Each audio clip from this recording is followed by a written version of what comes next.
Palestra de Joel Goldsmith, Uma visão mais elevada de Deus, tape 64A. Boa noite. Penso que essa questão se enquadra em nosso trabalho de hoje à noite. Esse é um assunto que deve ser abordado de uma forma muito relaxada, com um pensamento muito relaxado. Vamos falar por um minuto sobre oração, ou melhor, sobre Deus, e isso vai nos levar ao assunto da oração. Primeiro que tudo, não quero ter resposta alguma como garantida. Assim, fazemos a nós mesmos essa pergunta: quando vou a Deus, o que eu espero? O que quero quando vou a Deus? Que espécie de Deus eu tenho? O que Deus pode fazer por mim? O que Deus pode ser para mim? Qual o lugar e a função de Deus em minha vida? Você já pensou sobre isso seriamente? O conceito normal de Deus é que Deus é um super Papai Noel. Deus está sentado, quer seja numa nuvem ou dentro de mim, e, evidentemente, tem todo o meu bem. E, naturalmente, está retendo isso de mim. Por quê? Naturalmente eu não sei, mas ficaria chocado se ele não estivesse. Eu não teria razão para ir a Deus se ele não estivesse retendo alguma coisa de mim. Porque normalmente, quando vou a Deus, vou para conseguir alguma coisa. Minha saúde, ou meu suprimento, ou minha companhia, ou minhas oportunidades. Sim, normalmente, essa é a razão pela qual vou a Deus. Deus tem essas coisas, porém não está me concedendo. E então, minha oração é para que Deus me conceda saúde, me conceda suprimento, que me conceda companhia. Talvez algumas vezes isso venha rápido o suficiente. E poderíamos até mesmo dizer: Deus, vou ser uma pessoa incrivelmente boa se fizer isso por mim. Eu nunca mais pecarei. Eu nunca mais pecarei novamente. E então você jura com os dedos cruzados. Deus, se fizer isso por mim, vou ofertar o dízimo. Vou lhe dar 10% de meus rendimentos pelo resto de minha vida ou pelo tempo em que me lembrar disso. Ou, Deus, irei à igreja regularmente. Ou, vou orar a Deus regularmente. Ou, Deus, alguma outra coisa qualquer. Tudo isso com o propósito de que Deus possa me garantir aquilo que eu mereço e que preciso.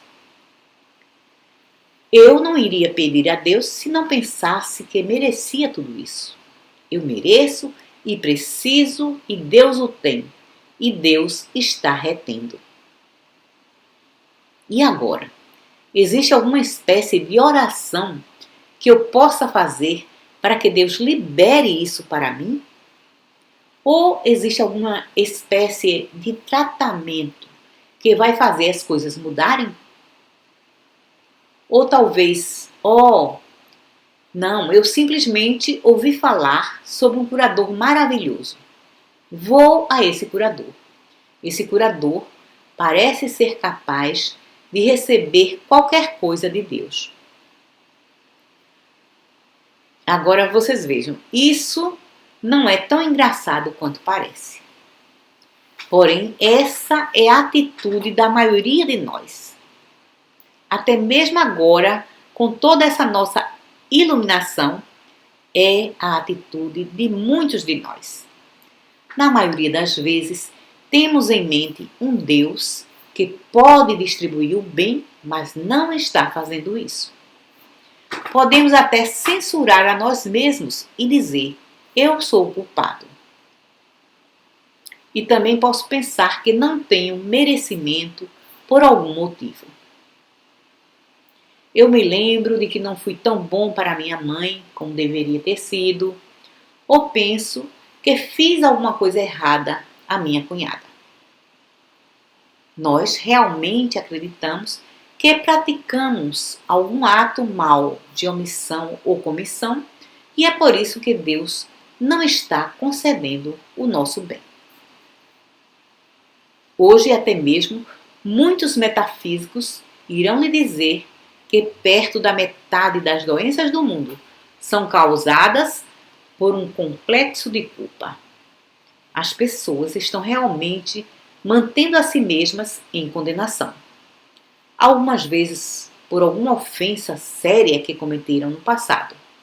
Porém, muito frequentemente, por atos inconsequentes de omissão ou comissão, que mesmo se Deus tivesse uma boa memória, provavelmente agora já teria esquecido.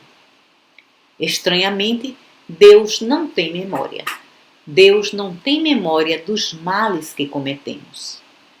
Deus nunca pune o pecador. Deus jamais, em tempo algum da história do mundo, puniu um pecador. Todo pecador é punido por seu próprio ato de pecar e não por nenhum ato de Deus. Eu tenho ouvido as pessoas reclamarem quando o policial de trânsito as pegam, ou o policial ou o juiz, e lhes aplica uma multa. Então, naturalmente, foi o policial ou o juiz que fez isso. Nunca foi o fato de que elas violaram a lei. Agora, de fato, nenhum policial de trânsito jamais puniu pessoa alguma. E nenhum juiz jamais puniu pessoa alguma. Foi a violação das leis de trânsito que trouxe a punição. Se não houvesse a violação da lei de trânsito, não haveria prisão e não haveria multa. Vamos ser honestos sobre isso. Nenhum policial nunca nos pune por coisa alguma. E nenhum juiz jamais nos pune e jamais puniu pessoa alguma. O crime que cometemos trouxe a punição, não o juiz, não o policial. E assim é que Deus jamais puniu pessoa alguma. Todavia, existem certas leis de Deus.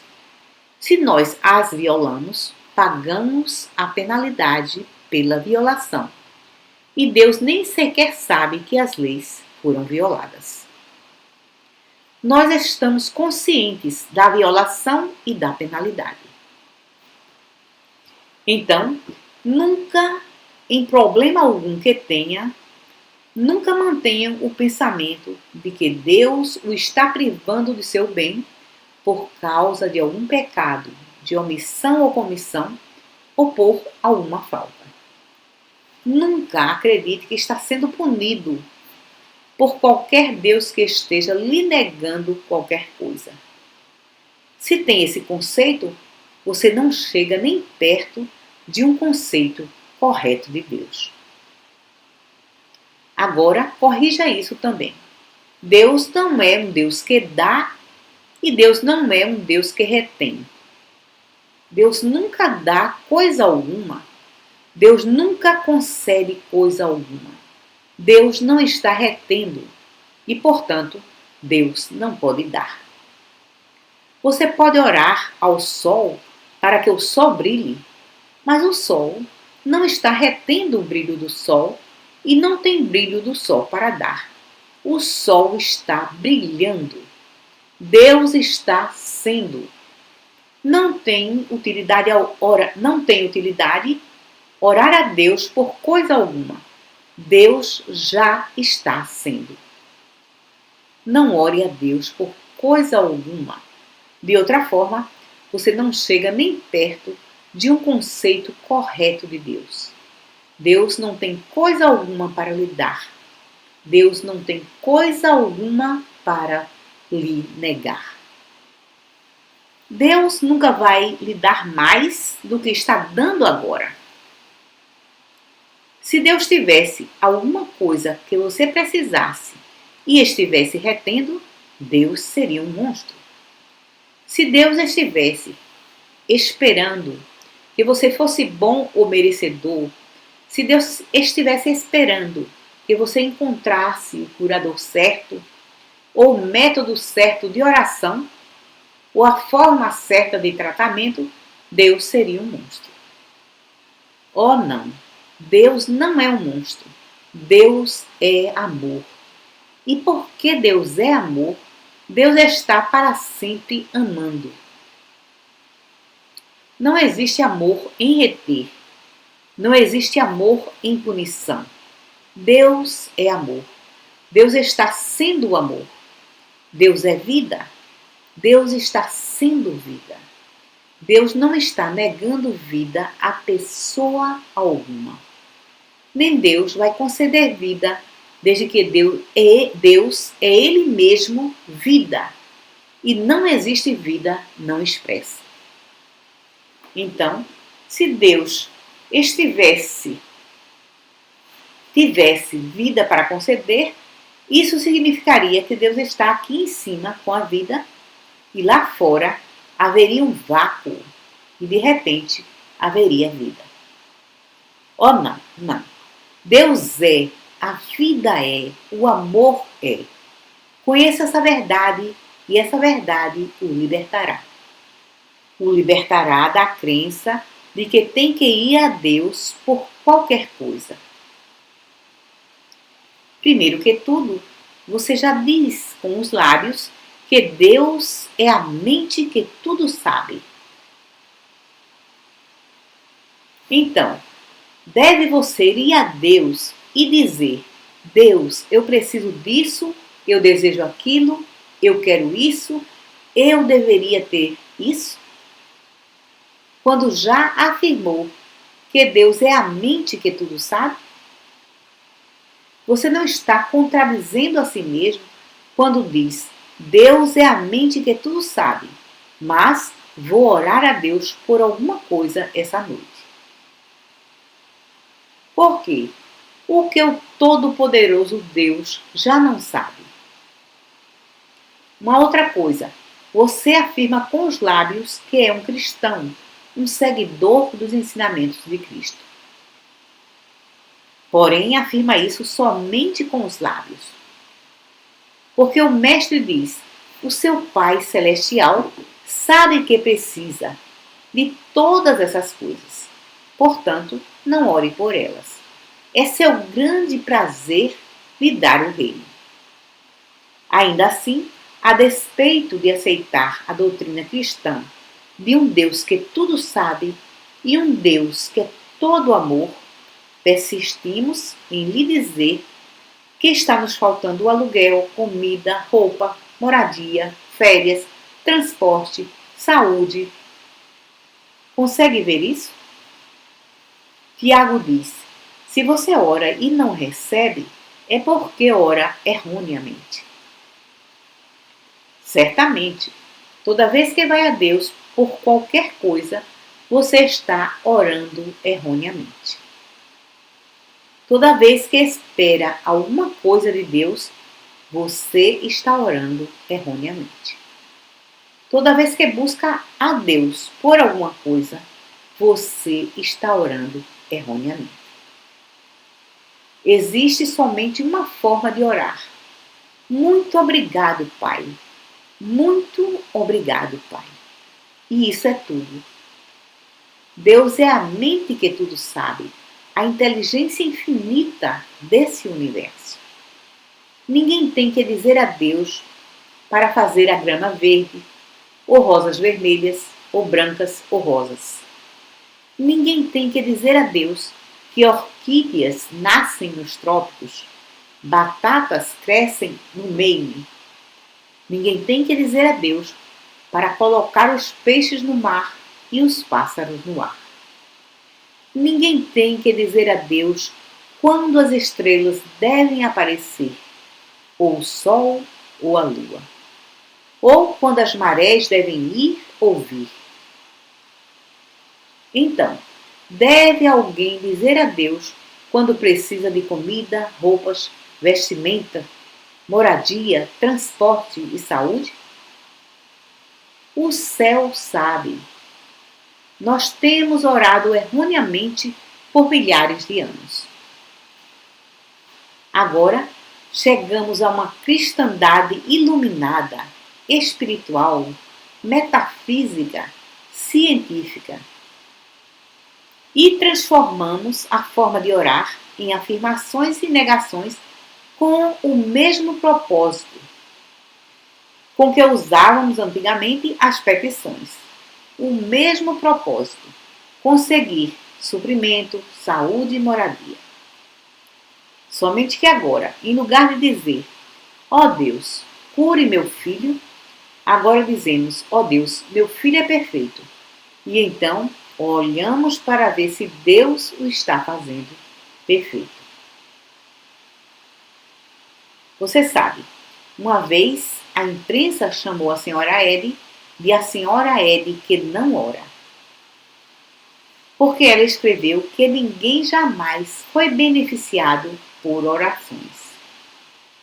E, naturalmente, o que ela quis dizer foi exatamente o que estou dizendo hoje à noite, que ninguém jamais foi beneficiado por dizer a Deus o que precisa e pedir a Deus que lhe dê isso. E dessa mesma forma, recusaram enterrar um dos maiores cristãos que já viveu, um dos maiores cristãos modernos de todos os tempos. Recusaram enterrá-lo na abadia de Westminster, porque ele era um ateísta que viveu mais perto de Deus do que talvez 99% de todos os ministros. Por quê? Porque ele não acreditava em ir a Deus por coisas, e assim era um ateísta. Agora, George Bernard Shaw, esse era o seu nome, vivia tão perto de Deus que sua vida inteira foi uma dedicação a Deus. Desde o tempo em que descobriu Deus, em sua meia-idade, sua vida foi uma completa dedicação a Deus. Porém, não pôde ser enterrado na abadia de Westminster porque ele ria das pessoas que vinham à igreja para orar por coisas, especialmente para orar pela paz durante o tempo da guerra. Então conseguiram a paz logo que os inimigos ficaram sem munição. Essa foi a vontade de Deus. Agora vejam, estamos vivendo numa era iluminada de todas as coisas de natureza material e mental. Então vamos também ser uma era iluminada espiritualmente. Vamos reconhecer abertamente que nosso Deus é a infinita inteligência do universo e que nosso Deus é o amor divino e que nosso Deus está, como o poeta disse, mais perto do que nossa respiração, mais perto do que mãos e pés. E, portanto, Ele conhece nossas necessidades antes que as conheçamos. E é seu grande prazer nos dar o reino. Essa passagem está em Lucas 12, 22 a 32 e é também encontrada em Mateus.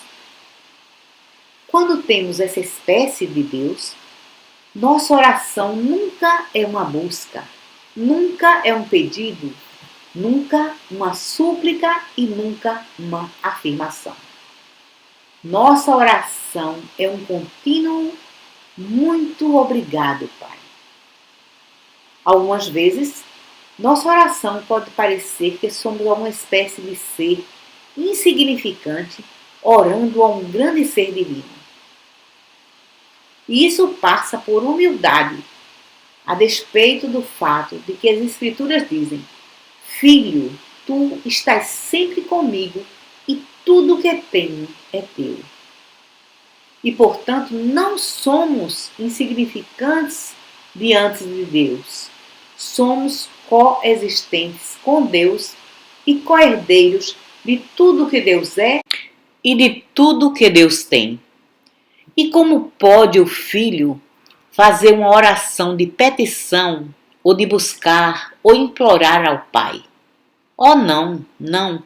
Seu Pai Celestial sabe que você tem necessidade de todas essas coisas. Isso é oração. Esse reconhecimento é oração. Meu Pai Celestial sabe que tenho necessidade do que quer que seja necessário. Todavia, se eu ousar definir o que essa necessidade é, como se eu dissesse: Deus, eu sei o que preciso, mas você não sabe. Oh, como podemos nós determinar nossos conceitos sobre nossa própria existência, de uma tal forma a acreditar que podemos informar ou influenciar Deus a realizá-los?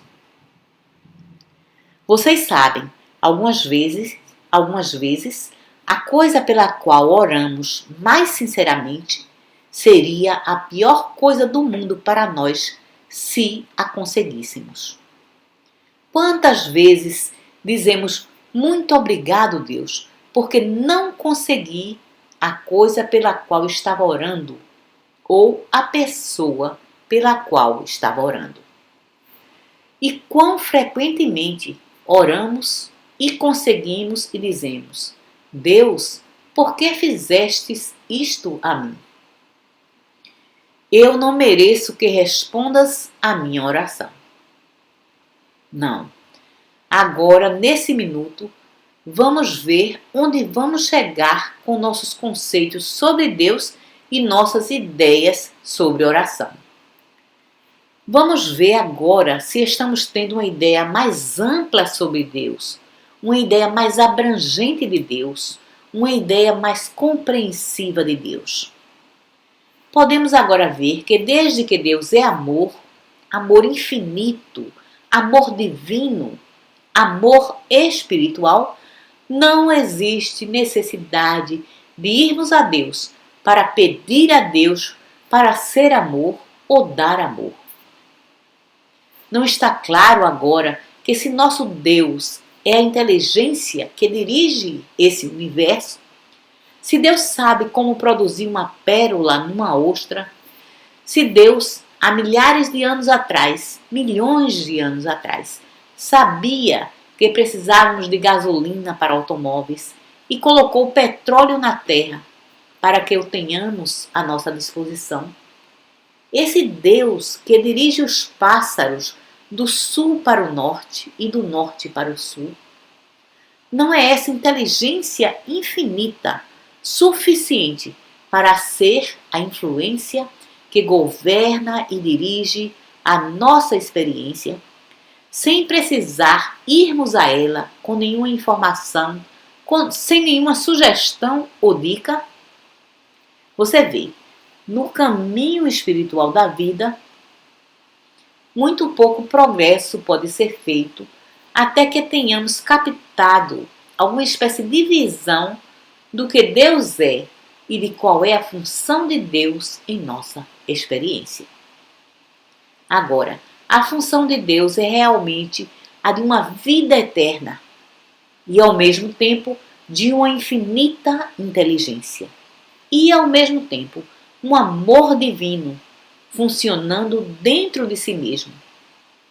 Funcionando dentro de si mesmo. Eu e o Pai somos um. Aquele que vê a mim, vê o Pai que me enviou, porque eu e o Pai somos um.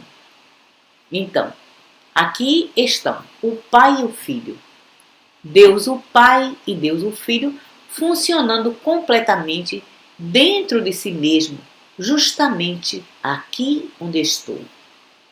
E, à medida em que relaxo Nessa realização, ele assume o comando e funciona harmoniosamente, normalmente, alegremente, abundantemente. Porém, no próprio momento em que me volto para ele internamente, com algum sentido de conseguir, com algum sentido de informar, com algum sentido de esperar ou desejar, eu o impeço de operar em minha experiência. No momento em que vou a Deus com um desejo, eu o estou impedindo de operar em minha experiência.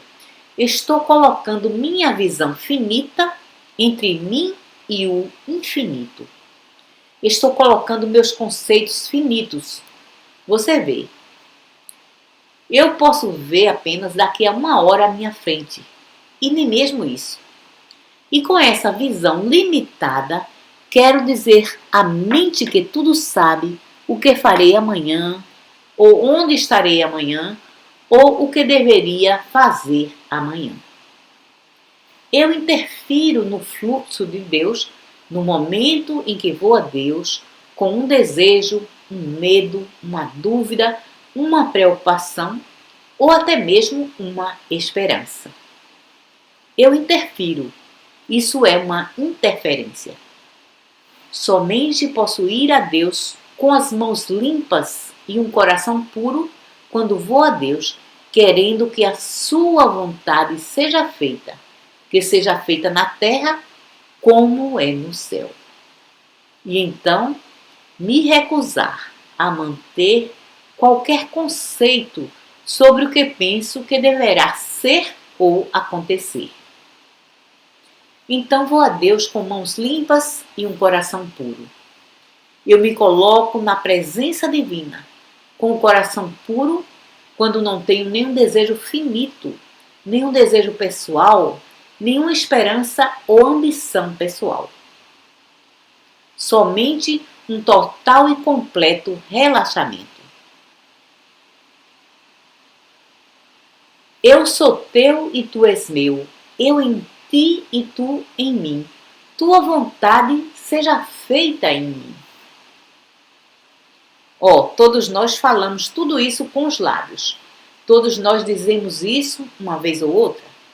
E então, justamente na hora seguinte, ou justamente no dia seguinte, delineamos de alguma forma quais são as nossas esperanças, nossos desejos, nossas ambições e pensamos que se essas esperanças ou ambições ou desejos forem bons, isso faz com que tudo esteja certo.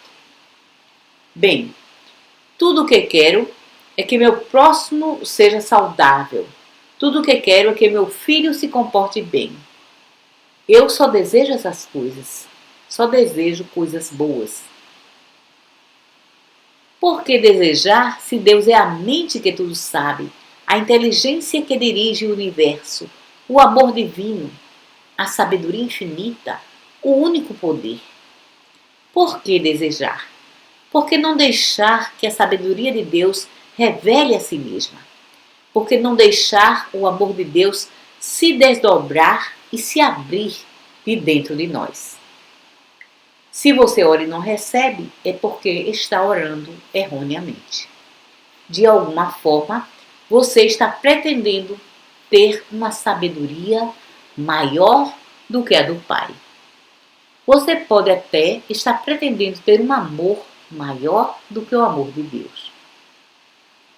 Sim, você ama seu próximo e ama o homem da rua, mas evidentemente Deus não ama. Assim você está intercedendo. Isso não funciona. Não tem funcionado. Não funciona. A verdadeira oração é uma convicção absoluta de que Deus é inteligência e amor e que não existe poder algum separado de Deus, nenhum poder se opondo a Deus, nenhum poder em conflito. Portanto, nada está interferindo com a graça de Deus para seus filhos. Isso é oração. Esse reconhecimento é oração. O desejo que é um desejo por coisas ou condições, é pecado. Agora, veja o que acontece quando você começa a aceitar essa espécie de Deus e não mais vai para fora, para cima ou para dentro por coisas, porém, meramente permanece sereno em seu ser e diz: Deus é. Nada que eu possa fazer na meditação ou fora dela vai influenciar Deus a ser mais do que Deus ou menos do que Deus. Qual é a oração maior do que essas duas palavras? Deus é. Deus é. Desde que Deus é, porque deveríamos estar preocupados? Nossa única preocupação deveria ser se ainda duvidamos de que Deus é. E, portanto, essa é a nossa grande preocupação. Porque quando no todo nós realmente duvidamos de Deus, mesmo enquanto estamos orando a Deus. O mundo duvida de Deus. Muito poucos nesse mundo acreditam em Deus. Ou não perderiam tanto tempo orando se realmente acreditassem que Deus é a inteligência divina e o amor divino.